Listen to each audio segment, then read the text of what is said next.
Ahok tersebut, dan bagaimana pula kubu Ahok memaknai pembelaan Ahok di pengadilan kemarin.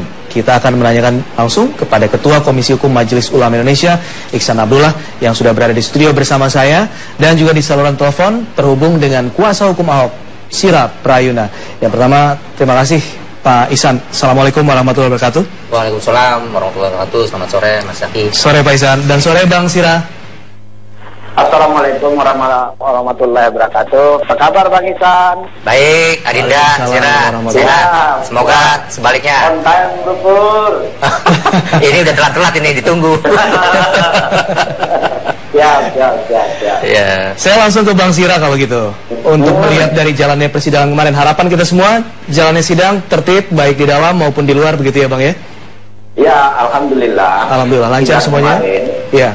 Memang berjalan lancar, tertib, tidak ada satu gangguan apapun. Bahwa kalau di luar ada dinamika ya biasa saja lah. Kita kan sudah mendapat satu pembelajaran penting dan berarti dalam proses berdemokrasi kita. Iya. 211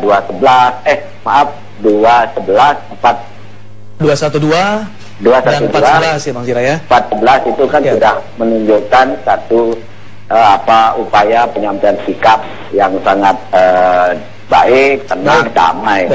Saya kira itu baik untuk demokrasi kita ke depan. Tapi ada keberatan dari kuasa hukum Pak Basuki Cahayapurnama ya, diwakilkan oleh Bang Sira pastinya. Keberatan itu di mana penggunaan dari pasal 156A, benar begitu Bang? Harusnya pasal 1 PNPS tersebut ya yang dipakai. Iya, jadi ada beberapa hal yang menjadi titik poin kita di dalam menanggapi dakwaan jaksa penuntut umum kemarin, sehingga saya dan teman-teman menyampaikan satu eksepsi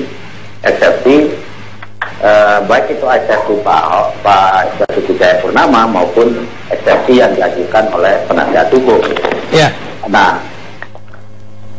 eksepsi yang diajukan penasihat hukum itu ada 4 hal saya kira menjadi titik poin kita, yaitu pertama bahwa surat dakwaan itu prematur.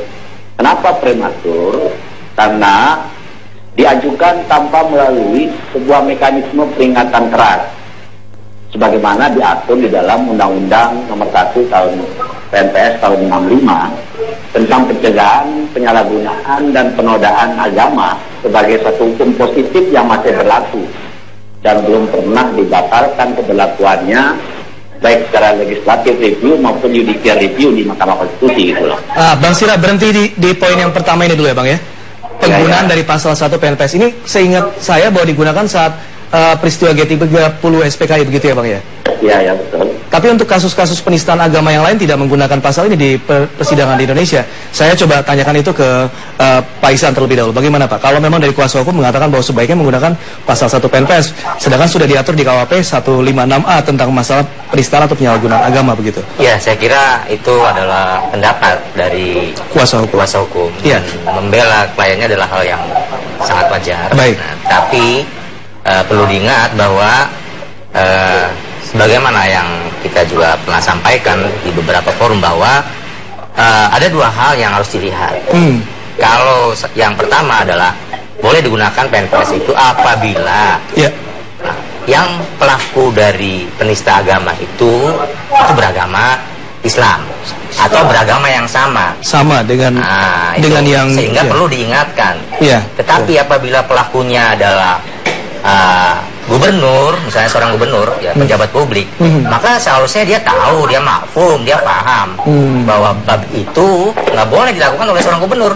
Baik. Nah ini yang menjadi poin bahwa ya semestinya paham, apalagi Jakarta ini mayoritas adalah Muslim penduduknya, mungkin 85%. Nah ini harus menjadi pengetahuan umum sekaligus kecerdasan Pak Ahok untuk tidak melakukan itu semestinya, tidak memasuki wilayah agama. Dan kita tahu bahwa perbuatan ini dilakukan di tempat pembudidayaan ikan kerapu di Kepulauan Seribu. Apakah pas momennya untuk bicara masalah ayat Al-Maidah ayat 51? Sedangkan juga saat itu masih jauh rentang waktu untuk pilkada. Baik, Pak Ihsan, artinya kan ini ada maksud. Nah, karena pelakunya gubernur, pejabat publik tidak perlu diingatkan dengan PNPS itu. Sudah bisa dinyatakan, dan MUI sudah menyatakan bahwa itu adalah bentuk penistaan dari seorang Ahok kepada agama Islam, ya, dan Al-Quran maksudnya, dan kepada ulama, karena di situ menyebutkan orang kan. Nah, Baik. Nah, saya kira itu. Sebelum Bang Sira melanjutkan tadi beberapa poin mengenai keberatan, tadi sudah ada prematur karena harus ada peringatan keras begitu ya Bang ya. Tapi saya juga coba tanyakan kembali ke Pak Iksan bahwa di dalam eksepsi tersebut kemarin disampaikan bahwa sebenarnya Pak Basuki memiliki kedekatan dengan keluarga angkat Muslim. Kemudian dari kebijakan-kebijakan yang dilakukan pun juga untuk umat Islam. Eksepsi tersebut bagaimana? Sudah sesuaikan dengan eksepsi? Saya tidak akan mencampuri atau mencoba untuk mempengaruhi pengacara ya, karena kita bukan hakim. Tapi dari fakta di persidangan yang kita ikuti kemarin, saya kira ini kan hal yang normatif ya, untuk mengajukan eksepsi, dan juga ada kewenangan hakim untuk menolak eksepsi. Dan kalau kita lihat eksepsi yang diajukan oleh teman-teman kita lawyernya Pak Ahok, saya kira itu tidak menjawab bahwa, tidak menegaskan bahwa Ahok tidak melakukan perbuatan itu. Justru menurut saya agak membebani Pak Ahok. Misalnya bagaimana memuji-muji atau mengklaim keberhasilan Ahok, Pak Ahok misalnya membangun rumah ibadah, membangun segala macam, itu kewajiban negara, kewajiban Pemda, tidak perlu itu diklaim.